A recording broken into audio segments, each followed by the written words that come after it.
Let's hope that's not the snippet or the needle drop that gets this video blocked. I certainly hope not. We've got some important stuff to go through today. I don't know how I got on this tangent, but the other night, usually in the evening, if I'm not watching television, I might be watching some YouTube videos on typically my iPad. And I've got my AirPods in so I don't disturb my wife.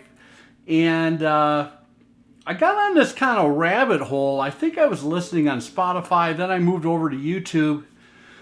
And I started kind of going down the rabbit hole of these crazy hair band power ballads. And I was looking for the best power ballads of the 80s and the 90s, and sure enough, I found them. I think the height of the hair band power ballad happened between the years of 1985 to 1990. I'm talking about Poison's Every Rose Has Its Thorn from 1988. Of course, the little snippet you saw there of Here I Go Again, Whitesnake, in that iconic video from 1987. What else do we have? Oh yeah, the Chestnut, Home Sweet Home from Motley Crue. And I would also throw in I'll Be There For You from Bon Jovi from the New Jersey album. I think that was 1988 as well. I want to talk about the very, very beginnings of power ballads. What's the makeup of a power ballad? What are maybe, let's talk about 5 earlier examples. I'm going to go all the way from 1973 up to 1982. I've got 5 great examples of power ballads. Why I think these power ballads are much more legitimate, are much more worth your time than those schlocky, I'm sorry, I don't want to offend any of the hair band fans that may be in the audience today, but come on. I think most people would agree that the 5 power ballads I'm going to show, I think they were in some ways ripped off by the later hair band formulaic power ballads. And I definitely think they're much better as far as listening pleasure. Because that's what it's all about. It's about listening. It's about pleasure. It's about what you like. So I'm not trying to sway any of the hairband fans towards my point of view, but maybe I am. Stay tuned. I've got 5 early examples of power ballads today.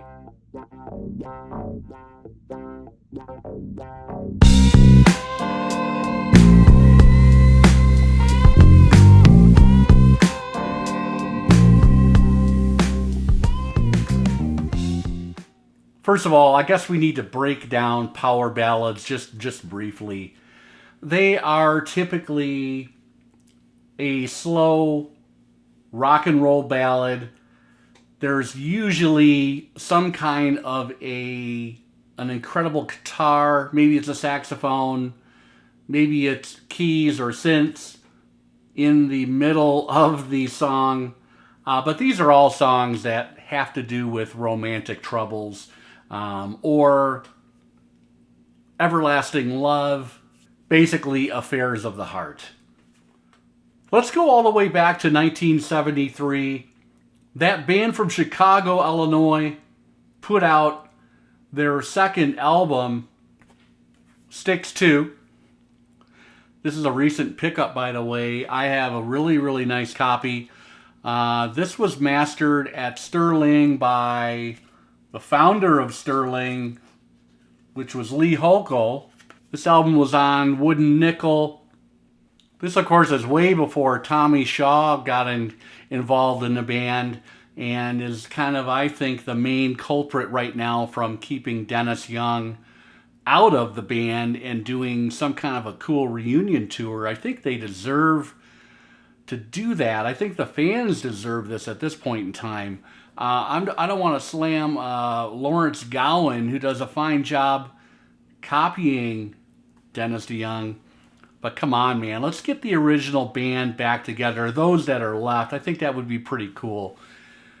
Anyway, this includes the smash, the eventual smash, Lady.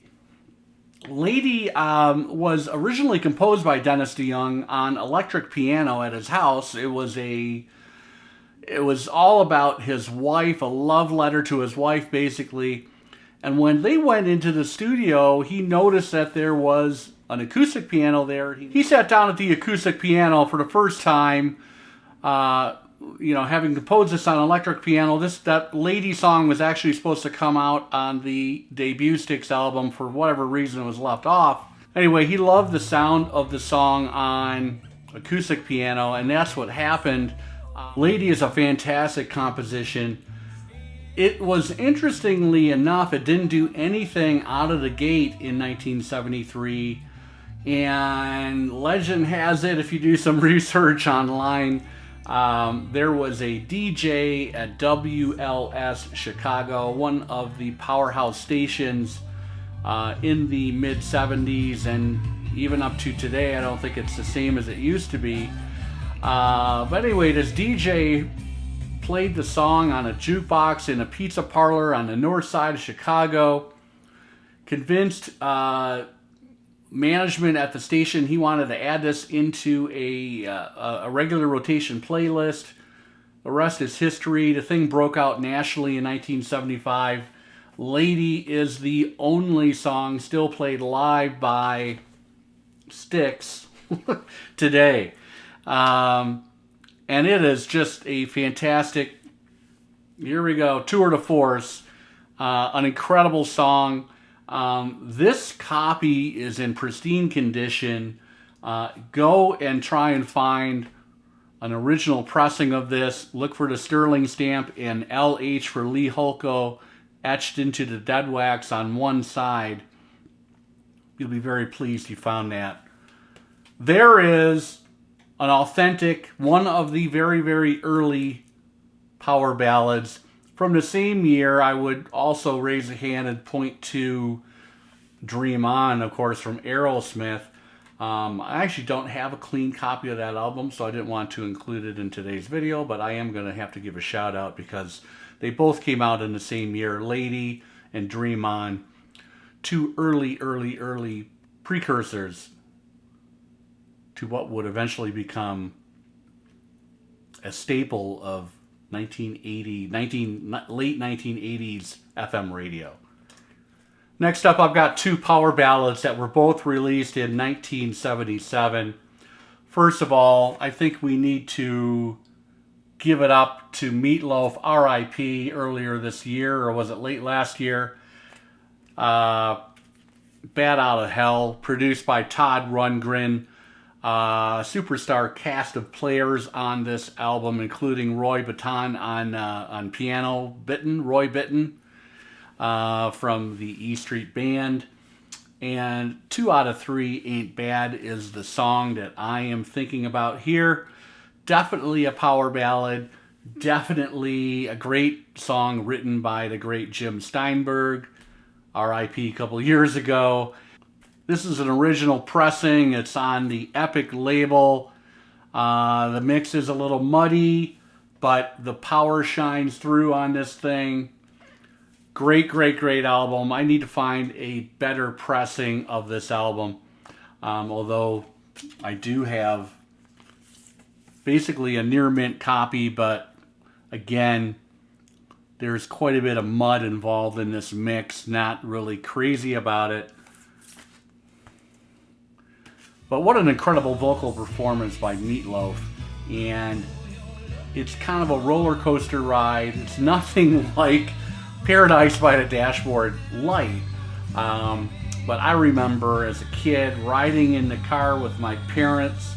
I would try and commandeer the radio and waiting for songs like this to come on. and I can still picture many times kind of singing along to this in the back seat of a station wagon. That is 2 out of 3 Ain't Bad from the debut Bat Out of Hell Meatloaf album produced by Todd Rundgren. My favorite line, favorite lyric out of this: there ain't no Coupe de Ville hiding at the bottom of a Cracker Jack box. Rest in peace, Meatloaf. Another dearly departed rocker passed away a couple years ago now. Eddie Money, his debut album, also from 1977. And unlike that kind of muddy mix of Bat Out of Hell, if you can find an original pressing on the Columbia label, you want to be looking for mastered at Capitol and Wally Traugott, legendary mastering engineer. I've got another video about some of the things that he has mastered in the past. Check out my mastering engineers playlist. There is an incredible emotional ballad on this album, Save a Little Room in Your Heart for Me. Catches me every time. It kind of stops me in my tracks when I put this album on. Of course, you know, we've got Baby Hold On, 2 Tickets to Paradise is on this album as well. But I am going to argue that Save a Little Room in Your Heart is the emotional center of this album. Just an incredible song. Eddie Money's lead guitar player, Jimmy Lyon, has got a double-track guitar solo in the middle of that song. Incredible. This has got a fantastic mix. This was produced by legendary producer Bruce Botnick of The Doors fame. This is a great album. It's basically a dollar bin album these days. You can find this literally for $10 or less out there, including the recent inflationary rates. Hopefully you can find it. That is a great album from 1977. It's got a super power ballad, Save a Little Room in Your Heart for Me, Eddie Money. I'm going to close out with 2 albums from 1982 that each contain 2 of my favorite early power ballads. And the first one is Toto 4. Now, Toto 4, who doesn't know this album? But the cool song on here, other than Africa and Rosanna, and that is the song I Won't Hold You Back, the only song on the album written by lead guitar player Steve Lukather. Fantastic lead vocals, incredible lead guitar on that song. Moody, it's a slow build masterpiece. Absolutely love that song. And again, I think it's kind of near the emotional center of this incredible album. Kind of refreshing to hear another lead vocal other than Bobby Kimball and David Paich, although both of those guys do sing incredible backup vocals on that song. But this is, everybody knows Toto 4. It's an amazing album. Mastered at Sterling by, I believe, George Mariano. Great separation of instruments. This is kind of a demo disc. This, along with Asia, several others. You could put this on to blow the hair back of a vinyl naysayer. Definitely recommended. And I love Steve Lukather's power ballad on here, an earlier power ballad example, I Won't Hold You Back. Last but not least is kind of an oddball album in her discography. I'm talking about Pat Benatar from 1982, Get Nervous. She kind of switched up her sound with this album.